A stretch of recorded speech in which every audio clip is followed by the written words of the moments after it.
We have to rethink many of the approaches that work very well on a 2D display but fall apart horribly when you see them in virtual reality.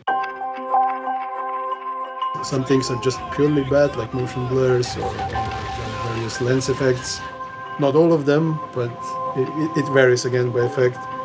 Then there are other things like bump mapping to simulate depth on surfaces, but by itself that just does not simulate any depth in VR. You have to actually use other techniques that are more advanced, more expensive, so that therefore harder to use. I mean, of course, it's very hard to have a high-fidelity world on a platform that eats up all performance left and right.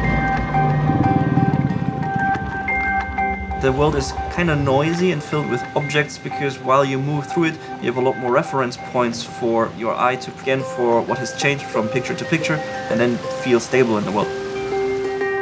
We have to model more detailed objects. This time you can really experience them in life size. You can see them from all angles, so we actually have to spend more time making them great. You really get a sense for how tall things are, you get a sense for distances, which you're not getting from a flat screen as such. The scale and the dimensions, you experience them much different in VR.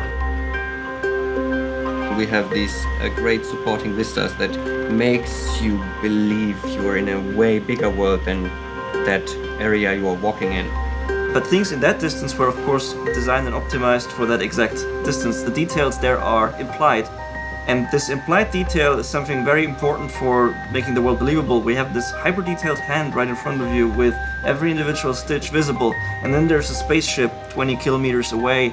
And that makes you think, if that hand is so detailed, that spaceship must be so detailed. And then you're sold on the entire idea.